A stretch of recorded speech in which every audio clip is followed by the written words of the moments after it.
하나님 아버지, 오늘도 예배하러 모인 하나님의 사람들을 기억하시고 만나주시고 하나님의 말씀이 우리의 마음과 생각을 흔들어 움직이게 하시고 하나님께서 깨닫게 하시는 것에 따라 생각도 행동도 변화를 받을 수 있도록 은혜 베풀어 주시옵소서.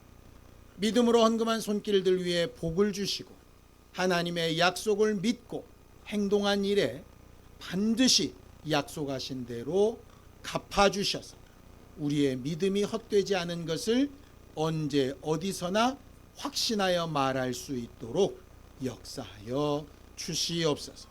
예수님의 이름으로 기도하였습니다. 아멘. 하나님의 말씀은 여호수아 5장 2절에서 9절까지 말씀을 함께 합독하겠습니다. 여호수아 5장 2절에서 9절까지 말씀입니다. 함께 읽습니다. 시작. 그때에 여호와께서 여호수아에게 이르시되 너는 부싯돌로 칼을 만들어 이스라엘 자손들에게 다시 할례를 행하라 하시매 여호수아가 부싯돌로 칼을 만들어 할례산에서 이스라엘 자손들에게 할례를 행하니라.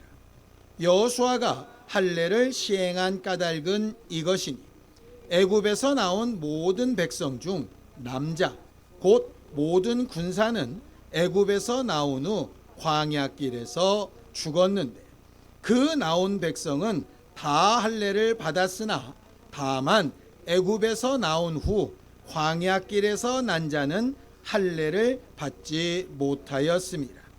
이스라엘 자손들이 여호와의 음성을 청종하지 아니하므로 여호와께서 그들에게 대하여 맹세하사 그들의 조상들에게 맹세하여 우리에게 주리라고 하신 땅 곧 젖과 꿀이 흐르는 땅을 그들이 보지 못하게 하리라 하시매 애굽에서 나온 족속 곧 군사들이 다 멸절하기까지 40년 동안을 광야에서 헤매었더니 그들의 대를 잇게 하신 이 자손에게 여호수아가 할례를 행하였으니 길에서는 그들에게 할례를 행하지 못하였으므로 할례 없는 자가 되었음이었더라. 또 그 모든 백성에게 할례 행하기를 마치매 백성이 진중 각 처소에 머물며 낫기를 기다릴 때에 여호와께서 여호수아에게 이르시되 내가 오늘 애굽의 수치를 너희에게 떠나가게 하였다 하셨으므로 그곳 이름을 오늘까지 길갈이라 하느니라.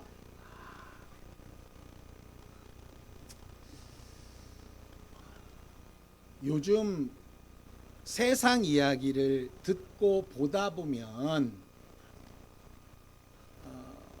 저도 모르게 이렇게 막 눈살이 찌푸려지는 상황들이 이렇게 보고 들릴 때가 너무 많이 있습니다. 스토킹 피해를 당해서 정말 억울하게 죽은 사건을 앞에 두고 여자가 남자가 좋아하는 마음을 안 받아줘서 그랬다는 이런 말도 안 되는 소리를 이렇게 국회의원이란 사람이 하는 걸 들을 때 그냥 보고 듣는 제가 부끄럽더라고요. 어떻게 저런 사람이 국민을 대표하는 사람이지? 물론 뭐 말의 실수도 있을 수 있고 뭐 다 좋다고 칩시다. 그런데 적어도 억울하게 죽은 사람 앞에서 그런 얘기를 하는 건 아니잖아요. 제가 지난번에도 저희 집 앞에 학교가 하나 있다고 말씀드렸죠. 중학교가 있습니다. 중학교에 아침과 이제 저녁 때 그게 아주 공교롭게도 제가 일 나가고 들어올 때 또 오후에 나가고 들어올 때 이렇게 애들하고 겹쳐요. 동선이. 애들이 막 진짜 막 똥꼬발랄합니다. 막 이러고 다녀요. 너무 예뻐요. 애들 보면. 그런데 그렇게 예쁘게 걸어오던 남학생 여학생들 입에서 차마 설교 시간에 전달할 수 없는 단어들을 막 섞어가면서 얘기를 합니다. 그러면 듣는 제가 너무 민망해요. 아니, 너무 예쁘고 웃어가면서 친구들이랑 막 이러는데 말은 도무지 이게 옮길 수 없는 말을 막 하는 거예요. 그런데 듣는 나는 되게 민망하고 부끄러운데 하는 애들은 아무렇지도 않아. 저희 집이 1층이 주차장으로 되어 있습니다. 근데 이 뒤쪽에 이렇게 어슴푸레한 공간이 하나 있어요. 거기서 꼭 누가 담배를 펴요. 누가 필까요? 중학교 애들이 펴요. 그러니까 들어가다가 딱 눈이 마주칠 때가 있습니다. 여러분, 교복 입고 담배 피던 애가 절 보고 흠칫 놀라고 부끄러워해야 될까요? 그걸 보는 제가 부끄러워해야 될까요? 어느 쪽인 것 같습니까? 예, 당연히 우리 생각엔 걔들이 걔들은 딱 보면서 뭘 봐? 뭐 이런 식이에요. 보는 제가 부끄럽기도 하고 일부분 무섭기도 해서 뭐 뻔책하고 이러고 들어가요. 그러면서 내가 그래도 어른인데, 그것도 목사인데 저런 애들한테 겁나서 한마디도 못하는 내가 너무 부끄러운 거예요. 이게 내가 부끄러워하는 게 맞나? 이런 생각이 들더라고요. 그러니까 하도 이게 이상하고 이해가 안 되는 일들이 많이 벌어지다 보니까 그렇게 해놓고도 또 너무 뻔뻔하게 그렇게 하는 애들이고 어른이고 이렇게 보니까 이건 부끄러워하는 내가 문제일까 아니면 전혀 아무렇지도 않은 저 사람들이 문제일까, 이게 막 기준이 헷갈리게 되는 거예요. 근데 왜 이럴까? 나는 왜 도리어 부끄럽고 저 사람들은 당당할까? 답을 하나 얻었는데요. 기준이 달라서 그래요. 소위 양심의 기준이 달라서 그래요. 아이들이 왜 그렇게 험한 말을 써도 애들은 전혀에 걸리지 않을까? 다 그렇게 쓰거든요. 그러니까 그렇게 안 쓰면 도리어 이상한 상황이 돼버렸기 때문에 왜 그런 얘기 있잖아요. 다 눈이 하나밖에 없는 사람들이 사는 동네에서는 두 눈 가진 사람이 비정상이라고. 이것처럼 그들이 가진 기준과 내가 생각하는 양심의 기준이 달라서 충돌을 일으키는 것 같아요. 흔히 이제 세대 차이라고 하는 것도 아마 그런 양심과 기준의 차이인 것 같아요. 어떤 사건을 보는 기준, 상황을 보는 기준. 뭐 다 좋습니다. 사람마다 각각 상식이 다르고 또 뭐 양심이 다르고 도덕 기준이 다르니까요. 뭐 세상 사람들은 어떻게 살든 거기에 대해서 제가 왈가왈부할 생각은 없고요. 그럼 적어도 신앙인이라고 하는 우리는 어떻게 살아야 될까? 성경은 아주 명확하게 답을 내려놓고 있습니다. 내 상식과 남의 상식, 더 정확하게 이야기하면 내 양심과 남의 양심이 부딪히면 누구 양심을 따라줘라? 남의 양심을 따라줘라. 그게 이제 바울이 얘기한 거예요. 나는 양심으로 자유해서 시장에서 파는 모든 음식을 내 맘대로 먹고도 먹는 게 죄가 아니라고 알아요. 그런데 혹시 나를 보는 어떤 믿음이 없거나 약한 사람이 어떻게 예수 믿는 사람이 저런 것도 먹어? 이렇게 해서 상처를 받는다면 네 양심으로는 충분히 그래도 괜찮지만 남의 양심을 위해서 먹지 않는 게 좋겠다. 이런 거죠.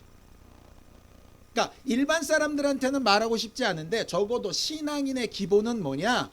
내 상식과 내 양심이 있지만 남의 상식과 양심 때문에 그가 상처를 받고 나 때문에 넘어지거나 한다면 어떻게 해줘라? 그 상식과 양심에 맞춰 주어라.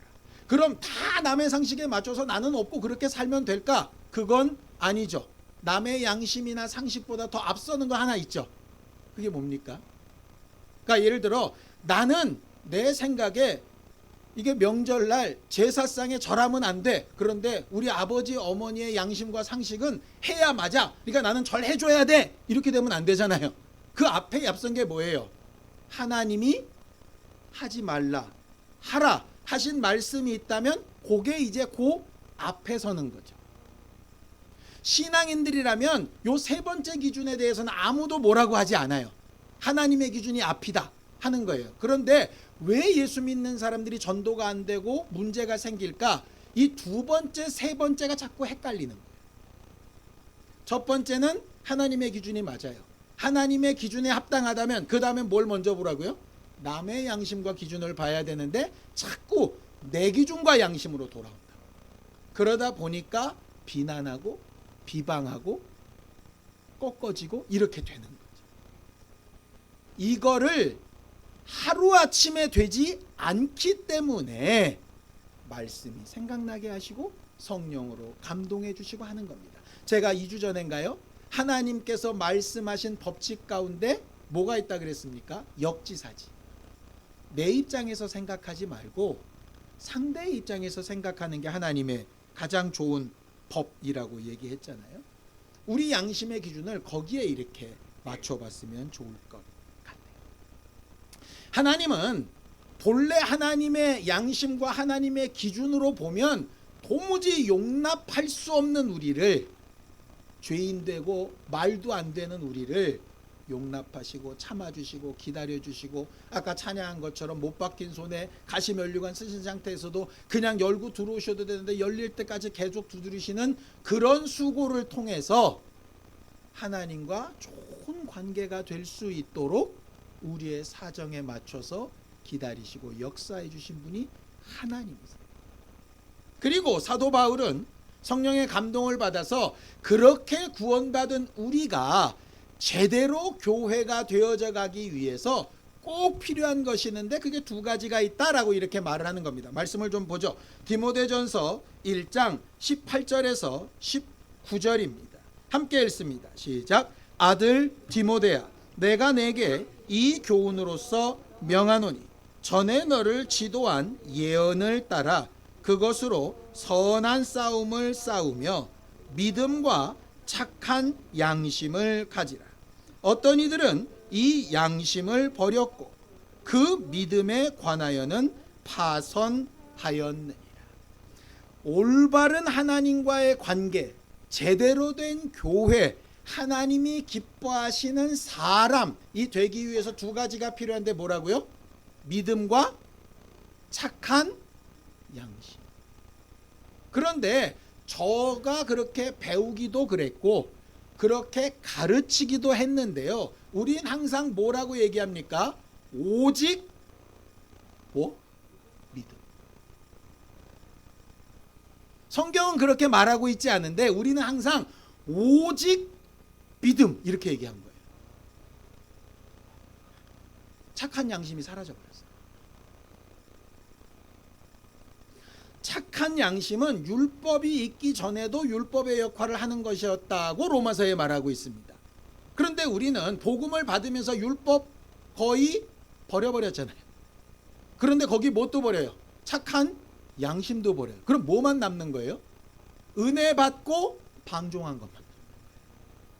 왜 우리가 제대로 된 교회가 안 될까? 제가 왜 제대로 된 목사가 안 될까? 이유는 간단합니다. 믿음과 양심 두 가지가 필요한데 여기 있는 말처럼 어떤 이들은 양심을 버렸고 양심을 버린 결과가 뭐냐? 결국은 믿음에서도 파선하더라. 이게 굉장히 재밌는 말입니다. 우리는 흔히 율법과 복음을 상대 개념으로 생각을 해요. 심지어 어떤 교회에서는 양심과 은혜 받는 믿음을 반대 개념으로 해석을 하더라고요. 뭐 이런 겁니다. 내가 지난주에 뭐 이런 죄를 져가지고 너무 막 잠도 안 오고 막 마음이 너무 괴로웠어. 그러면 이 믿음 없는 거. 예수께서 다 용서하셨는데 자유해야지. 응? 죄의식에 그렇게 사로잡혀서 그거 양심대로 그렇게 사는 거, 그 복음을 제대로 모르는 거야. 믿음이 적은 것들아. 뭐 이렇게 얘기한다고요. 아니 실제로 그렇게 말하는 교회들이 꽤 많아요. 그러니까 양심에 거리껴서 내가 이렇게 살면 안 되는데 이러면 믿음으로 자유하라고 하셨는데 이렇게 얘기하는 거예요. 틀린 말은 아닌데 이 두 가지가 다 존재해야 된다는 걸 까먹다 보니까 자꾸 믿음만 얘기하고 양심을 가지고 뭔가 캥기고 죄의식을 가지고 부끄러워하고 이러면 마치 은혜를 덜 받은 사람, 믿음에서 떠난 사람, 구원의 확신이 없는 사람, 하나님이 자기를 사랑한다고 하는 사실에 대해서 믿음이 약한 사람으로 취급을 하더라고요. 그렇게 따지면 거꾸로 되면 어떻게 되는지 압니까? 얼굴이 뻔뻔하면 뻔뻔할수록 믿음이 좋다는 얘기가 돼요. 성경은 그 얘기가 아니거든요. 믿음은 내가 죄인이고 부끄럽고 잘못된 것을 남들보다 훨씬 더 많이 인정하고, 인정은 하나 내가 해결할 수 없으니 오직 주님 아니면 이 방법이 없습니다 해서 매달리는 게 믿음이거든요. 그런데 어느덧 양심도 없고 캥기는 것도 없고 부끄러운 것도 없고 그걸 내가 해결할 수 없는 것에 대한 아쉬움도 없고 그냥 붕 건너뛰어가지고 어디로 넘어가느냐? 은혜 받은 자유로만 휙 넘어가는 거예요. 그러면서 이런 얘기하죠. 예수 십자가의 보혈이 어떤지 알아? 과거에 지은 죄, 지금 지은 죄, 미래 지을 죄까지 다 용서하셨어. 틀린 말은 아닌데 그렇다면 굳이 회개하라고 말씀하실 필요가 없어요. 회개가 되려면 죄를 인정해야 되잖아요. 죄를 인정하려면 기준이 있어야 되잖아요. 그 기준이 나는 인정이 안 되는데 뭐 말씀이 그렇다 하니 죄라고 칩시다. 이게 인정입니까? 싸울 때 보통 그러잖아요. 너 잘못했지? 아, 이게 잘못했다 쳐. 그게 잘못한 겁니까? 잘못한 건 끝까지 가야죠. 제가 얼마 전에 영상을 하나 봤는데요. 독일의 수도 베를린에 우리나라로 치면 종로 한가운데 축구장 한 2배만한 넓은 땅에, 우리나라 같으면 거기다 아파트 지작을 했을 거예요. 그 땅에 콘크리트로 비석 같은 거를 막 수백 개를 세워놨더라고요. 이게 뭐냐 했더니 독일 2차 전쟁 때 유대인들을 학살했잖아요. 그 학살한 것에 대한 추모비들을 수백 개로 이렇게 세워놓은 거예요. 그냥 콘크리트 더미예요. 그러니까 남들이 보면 좀 소위 흉물스럽다라고 보일 만큼, 또 어떻게 보면 경제적으로 이건 너무 낭비 아니냐 이렇게 생각될 만큼. 그런데 그걸 가장 중요한 땅에 가장 어마어마한 규모로 계속 놔두고 보고 있는 거예요. 왜? 과거에 우리가 이렇게 잘못했어. 지금 어느 누가 독일한테 과거에 유대인 학살하는 거 잘못했다고 손가락질하는 사람 없어요. 이미 사과도 했고 재판도 받았고 전범들이 다 형도 치렀고 배상도 했고 다 했어요. 그런데 그 사람들은 계속 뭘 인정하는 거죠? 자기의 잘못을 인정해요. 그건 왜냐? 남들한테 받는 것의 문제가 아니라 본인 양심의 문제인 거예요. 그리고 다시 그것을 반복하지 말아야 되겠다라고 하는 교육인 거예요. 그걸 보면서 독일이라고 하는 나라가 별로 뭐 좋다 나쁘다 뭐 이런 개념이 없었는데, 그거 하나만 보면서는 저기는 진짜 앞으로 미래가 더 있을 수 있겠다 이런 생각이 들었어요. 뭐 우리가 가까이에 워낙 정반대로 행당하는 나라를 가까이 두고 있어서 그런지 모르겠지만 어쨌든 그렇더라고요. 결국 그것은 인정이 돼야 회개가 되는 거잖아요. 인정을 하려면 양심이 살아있어야 되거든요. 근데 어느덧 우리는 신앙 양심이라고 하는 두루뭉실한 이상한 개념에 퉁치고 넘어간다. 마치 바리새인들이 막 괴롭게 기도하고 있는 세리를 보면서 난 그래도 저 사람과 같지는 않아 뭐 이래가면서 뭔가 괜찮다는 착각에 빠지고 있는 거예요. 성경을 또 하나 보죠. 디모데전서 4장 1절에서 2절입니다. 함께 읽습니다. 시작. 그러나 성령이 밝히 말씀하시기를 후일에 어떤 사람들이 믿음에서 떠나 미혹하는 영과 귀신의 가르침을 따르리라 하셨으니 자기 양심이 화인을 맞아서 외식함으로 거짓말하는 자들이. 여기 믿음에 떠난 사람들의 특징이 뭡니까? 양심의 화인을 맞아. 양심이 제대로 된 기능을 못한다라고 하는 말. 예수께서 이렇게 말씀하셨습니다. 뱀처럼 지혜롭고 비둘기처럼 순전하라고 말씀하셨어요. 이게 굉장히 상반된 얘기죠. 그렇죠? 죄를 대하는 부분에 있어서만큼은 정말 순전하게 아주 명확한 기준으로 판단하고 행동하는 모든 부분에 있어서만큼은 정말 지혜롭게 하라는 의미예요. 그러니까 전혀 상반되지만 상반되지 않은 내용이거든요. 똑같은 내용입니다. 신앙생활을 정말 잘하려면 일반 사람들이 가지고 있는 기본 양심 위에 신앙 양심이 있어야 되는 거예요. 그러니까 기본 양심은 똑같이 가지고 그 위에 더한 양심이 있어야 돼요. 예를 들면 이런 겁니다. 세상 사람들은 주일날 예배 안 해도 아무렇지 않습니다. 그렇죠. 소득이 생겼을 때 11조 하지 않아도 아무렇지 않습니다. 아니, 도리어 믿음 없이 하는 게 이상한 겁니다. 그렇지 않아요? 그런데 신앙인들은 걸리잖아요. 일반 양심 위에 신앙 양심이 있는 거예요. 일반 양심을 버리고 신앙 양심을 선택한 건 그거는 잘하는 게 아니에요. 왜냐면 이거 바꿔치기 한 거지. 예를 들어 내 오른쪽 호주머니에 있던 돈을 왼쪽 호주머니에 넣었다고 돈이 2배가 되는 게 아니잖아요. 오른쪽 호주머니에 있는 건 그대로 두고 왼쪽에 돈이 더 들어와야 내가 이익이 되는 거잖아요. 그것처럼 기본 양심 위에 신앙 양심이 있어야 되는데 사람들이 은혜 받았다 믿음이 있다면서 어떤 착각에 빠지느냐, 양심을 버려도 괜찮다라고 착각에 빠지는 거예요. 믿음을 오해해서 그렇게 누군가 얘기한다면 이 말씀이 꼭 적용돼야 됩니다. 양심에 화인 맞으면 믿음을 떠난 거예요. 양심에 화인 맞으면 믿음이 떠난 거예요. 세상 사람들은 어려움 당한 사람들을 굳이 돕지 않고 지나가도 그걸 범법이라고 생각하지 않습니다. 요새는 또 하도 불쌍하다고 도왔는데 거꾸로 덤태기 쓰는 일들도 많아가지고 요즘 부모님들은 애들한테 어려운 사람 있으면 건드리지 말고 지나가. 괜히 아프고 다친 사람 괜히 건드렸다가 네가 다치게 했다고 덤탱이 쓰니까 이렇게 가르친대요. 세상이 너무 각박해진 거죠. 우리나라엔 없지만 미국에는 선한 사마리아인의 법이라는 법이 있답니다. 어려움 당한 사람을 돕지 않고 지나가면 그 사람이 죄를 당하는 거예요.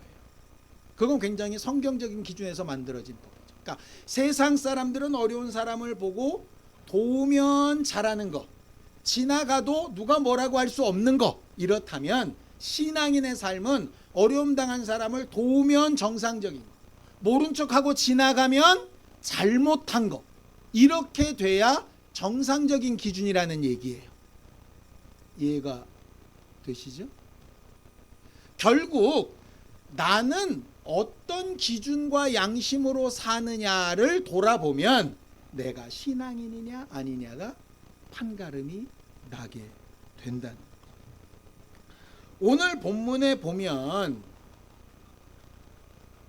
맨 마지막 절에 애굽의 수치를 지나가게 하셨다라는 말씀이 있어요. 성경을 좀 볼까요? 여호수아 5장 9절입니다. 함께 읽습니다. 시작. 여호와께서 여호수아에게 이르시되 내가 오늘 애굽의 수치를 너희에게서 떠나가게 하였다 하였으므로 그곳 이름을 오늘까지 길갈이라 하느니라 그랬습니다. 이게 무슨 얘기냐면 이런 겁니다. 유대인들이 애굽에서 종살이를 할 때에도 할례를 다 받았습니다. 종으로 살면서. 심지어 모세가 태어날 때는 사내 아이가 태어나면 다 죽이라, 그걸 어기면 부모도 죽는다, 이런 법이 발효됐을 때거든요. 그러니까 모세의 아버지랑 어머니가 어떻게 했을까? 모세를 숨겼죠. 숨겼는데 그 숨겨 길렀던 모세에게조차도 할례를 했어요. 어떻게 할 수 있느냐? 갈대 상자에 떼어 보냈어요. 그러니까 바로의 공주가 봤죠. 뚜껑 열어봤고 애를 봤어요. 봤더니 히브리인의 아이인지라. 어떻게 알아요? 네. 할례된 걸 보니까 이게 유대인이구나, 이렇게 알았다는 거예요. 할례가 뭔지 아시죠? 오늘 성경에 보면 부싯돌로 칼을 만들어 할례를 행하라 이랬다 그래요. 과거 역사 기록에 보면 요즘처럼 마취하고 메스로 하고 해서 포경수술을 하는 게 아니라 부싯돌로 이렇게 구석기 시대처럼 돌을 깨가지고 아이 살을 돌 위에 대고 칼을 대고 그 위에 돌로 짱돌로 때려가지고 살을 끊어내는 거예요. 얼마나 아팠겠어요. 아이를 숨겨야 되는데 그 아이를 난 지 8일 만에 진짜 꼬물꼬물한 그에게 할례를 한다는 게 이게 말이 됩니까? 인간적으로도 요즘같이 그거 하라 그러면은 아동학대라고 잡혀갈 거예요. 그 일을 애굽 종살이하고 숨겨야 되는 상황에서도 했다고요. 그런데 애굽을 탈출해 가지고 40년 동안 헤매다 보니까 할례 받고 나왔던 사람들은 다 죽고 이제 애굽에서 태어난 애굽 사람이 아니라 광야에서 태어난 애들만 남은 거예요. 근데 광야길이 언제 이게 뜰지 모르잖아요. 언제 또 설지도 모르잖아요. 모래바람은 불잖아요. 아침 저녁으로 일교차는 크잖아요. 먹을 건 없으니까 맨날 하루 먹어 하루 사는 것처럼 그렇게 따라다녀야 되잖아요. 근데 어느 세월에 그 상황에서 애들 할례하고 그거 낫기 기다리고 못했어요. 그래서 40년 동안 할례가 없었어요. 근데 하나님은 뭐라고 약속하셨냐? 이렇게 약속하셨죠. 창세기 17장 13절에서 14절입니다. 함께 읽습니다. 시작. 너희 집에서 난 자든지 너희 돈으로 산 자든지 할례를 받아야 하리니 이에 내 언약이 너희 살에 있어 영원한 언약이 되려니와 할례를 받지 아니한 남자 곧 그 포피를 베지 아니한 자는 백성 중에서 끊어지리니 그는 내 언약을 배반하였으며. 이 말씀대로 하면 광야 40년 동안 태어났던 애들은 다 어떻게 돼야 되는 거예요? 다 죽었어야 되는 거예요. 무슨 죄로? 할례 받지 않은 죄로. 근데 하나님께서 40년 동안 참아주십니다. 왜? 상황이 매우 어렵다는 걸 이해하셨어요. 난 이게 참 하나님 보실 때 참 대단하고 우리가 하나님에 대한 오해가 있는 부분인 거예요. 우리는 간혹 하나님은 약속하셨어. 서원했으니까 안 갚으면 죽여버리실까. 자꾸 이렇게 생각하는 경향이 있거든요. 하나님을 피도 눈물도 없이 말 그대로 쌀 한 톨까지 약속된 건 빡빡 긁어가시는 그런 분이라고. 내 사정이나 상황은 전혀 생각하시지 않고 약속을 지키라고 강요하시는 분이라고 착각하거나 잘못 배운 경우들이 있어요. 그런데 한 예를 들죠. 나만 장군이 문둥병에 나은 다음에 하나님을 섬기며 살고 싶은데 자기 직책이 왕을 보호하는 경호대장이라 왕은 하나님을 믿지 않으니까 이방신한테 절해야 되는데 이 사람은 경호대장이라 왕이 절할 때 옆에서 부축해가지고 같이 도와줘야 되는 사람. 그러니까 절을 하는 꼴이 된 거죠. 그러니까 엘리사한테 얘기하는 겁니다. 제가 그 부분이 마음에 걸리는데 그 부분에 대해서 물어봐 주세요. 하나님께서 그건 네가 의도적으로 한 일이 아닌데 그것까지 내가 책임 묻지 않는다. 어쩔 수 없는 상황이니 오케이 이렇게 하시는 거예요. 그런데 만약에 경호대장으로서의 업무가 끝나서 그렇게 해야 될 의무가 없는 상황이 되면 어떻게 될까요? 그때는 그렇게 하면 안 되는 거죠. 이해가 되시죠? 당연히 할례를 받아야 되는데 광야 생활 40년 동안은 하나님께서 소위 유예해 주셨어요. 요즘도 정부가 이게 대출을 유예해 주잖아요. 며칠까지 갚아야 되는데 너무 사정이 경제 사정이 어려우니까 1년을 유예해 주고 뭐 이자를 뭐 빼주고 뭐 이러잖아요. 그것처럼 은혜 베풀어 줬다고요. 근데 은혜 베풀어 줬다고 그게 정상적인 상황은 아니죠. 이 부분이 중요한 거예요.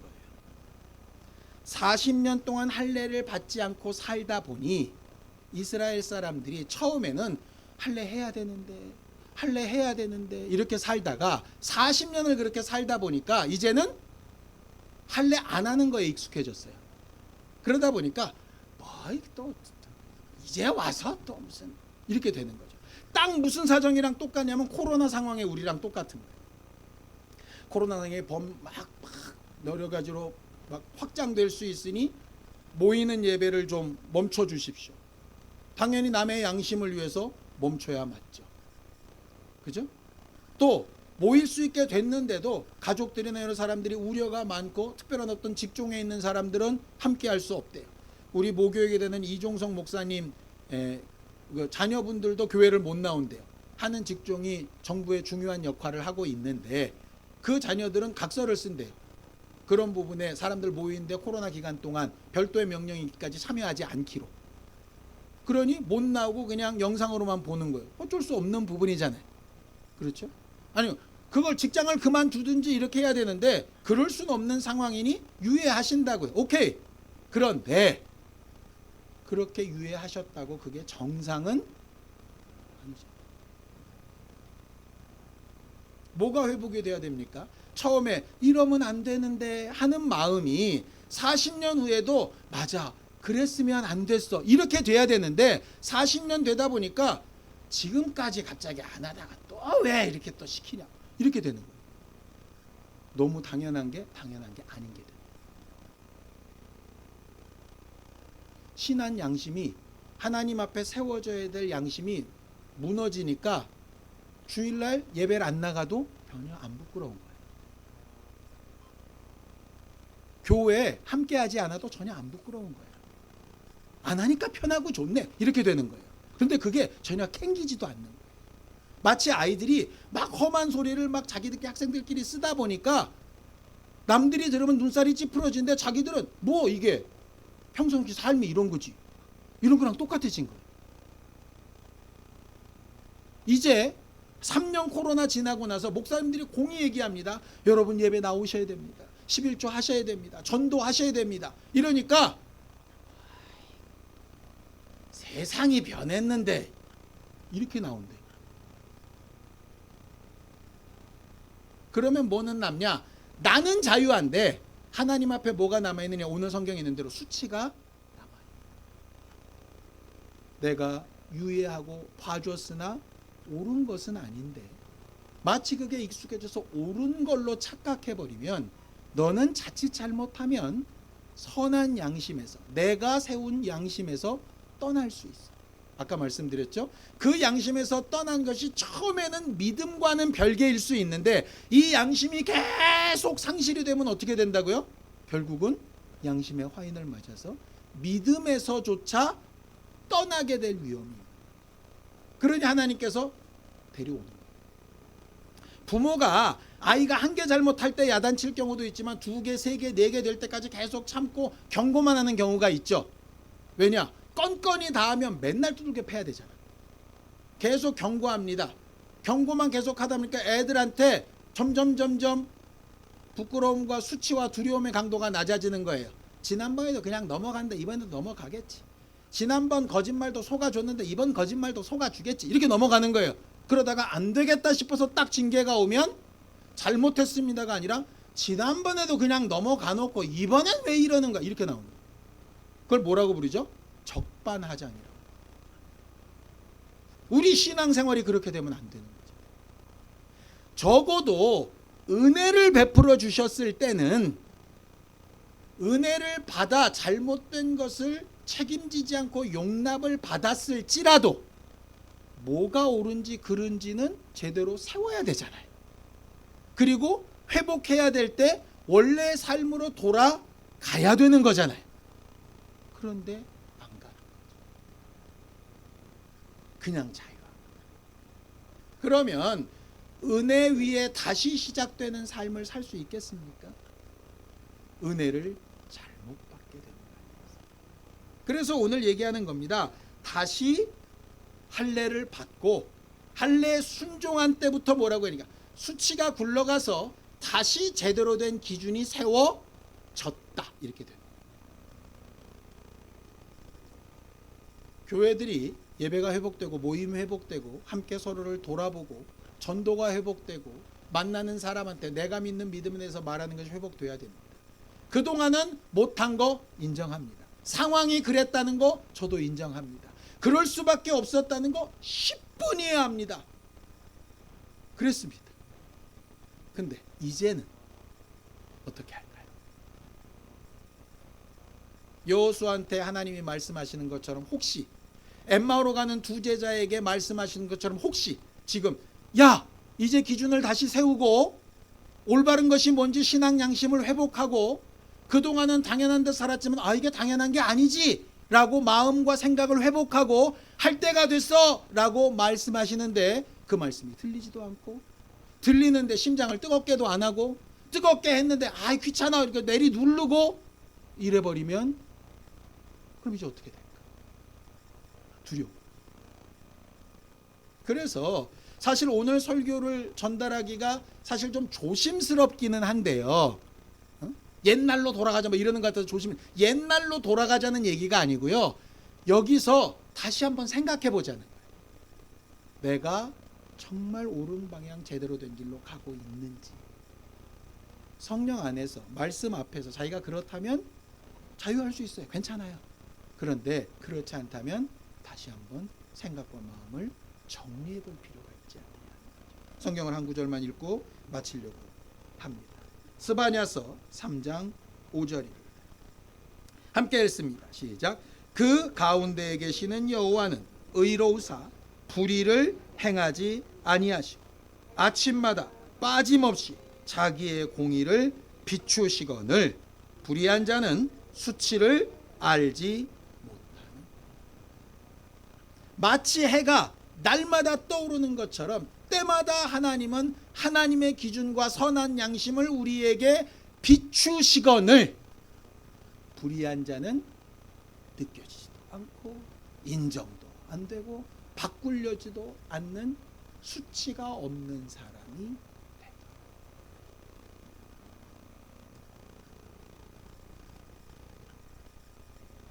전에 한번 이런 말씀을 드린 적이 있었죠.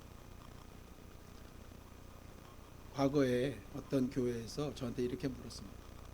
목사님, 술 마셔도 예배해야 되지요? 제가 뭐라고 답했겠습니까? 당연하죠. 그랬더니 이렇게 얘기하는 겁니다. 목사님, 예배하고 술 마셔도 되죠?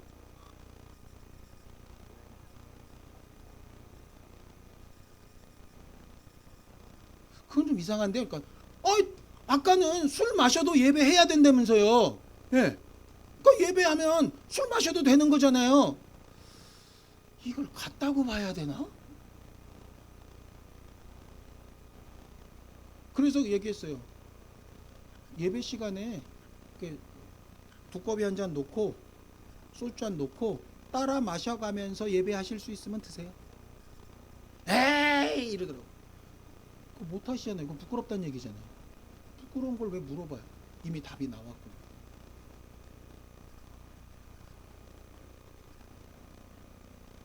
이런 얘기합니다. 목사님, 11조를 새 전후로 할까요? 새 후로 할까요?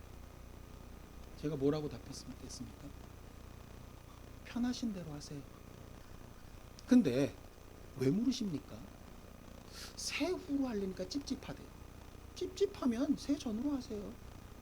새 후로 해서 하나도 안 찝찝하면 새로 하셔도 돼요. 금액에 그렇게 차이 없어요. 근데 이미 여러분들 양심에 캥겨서 뭔가를 묻고 있는 거라면, 여러분들 스스로 뭔가 이건 아니지 않나라는 생각이 든다면 이미 뭔가 문제가 있다는 거 아니겠습니까? 그렇게 얘기했어요. 요즘 부부 사이에 남사친 여사친 없는 사람이 어딨어, 이런 말들도 되게 많더라고요. 오케이, 부인 앞에서 그 여사친이랑 할 수 있는 일만 하세요. 눈앞에서. 남편 눈 앞에서 남사친이랑 할 수 있는 일만 하세요. 그런데 이걸 할 수 없겠다는 뭔가 캥기는 마음이 든다면 이미 거기서부터 그건 죄고 잘못된 겁니다. 기준은 간단해요. 근데 사람들이 자꾸 그렇게 안 하려고 해요. 그래도 괜찮지 않을까? 이렇게 하는 거지. 그건 뭐냐? 자꾸 양심에서 떠나려고 해요. 일상 삶이야. 여러분들이 각각 사는 삶이니까 제가 크게 관여하지 않겠으나, 적어도 신앙에 관련된 문제만큼은 제가 교회를 일정 기간 맡았고 여러분들을 지도해야 되는 사람이다 보니 오늘 같은 설교를 하게 된 겁니다. 혹시 오해가 있었다면 이해해 주시고, 뭔가 다가오는 것이 있다면 내가 다시 한번 기준을 세워봐야 되겠다 결단할 수 있는 계기와 기회가 됐으면 참 좋겠습니다. 함께 기도하시겠습니다.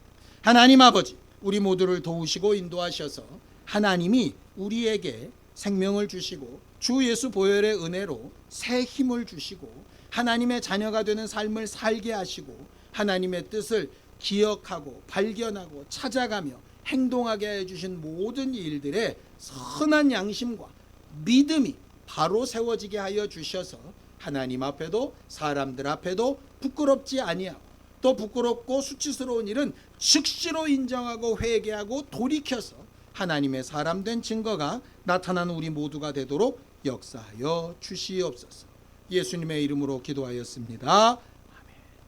하나님 아버지, 우리를 도우시고 인도하셔서 하나님이 우리에게 주신 양심과 하나님의 의와 성령의 감동으로 우리의 언행 심사가 늘 인도받을 수 있도록 선하고 아름다운 믿음과 양심을 가진 교회가 되게 도와주시옵소서. 예수님의 이름으로 기도하였습니다. 이제는 우리 주 예수 그리스도의 은혜와 하나님 아버지의 극진하신 사랑과 성령님의 감동하시고 함께 하시는 분명한 증거가 하나님이 세우신 선한 양심과 믿음의 기준을 따라 수치를 인정하고 회개하며 돌이키기를 원하는 우리 모두 위에 이제로부터 영원까지 함께 있을지어다. 아멘.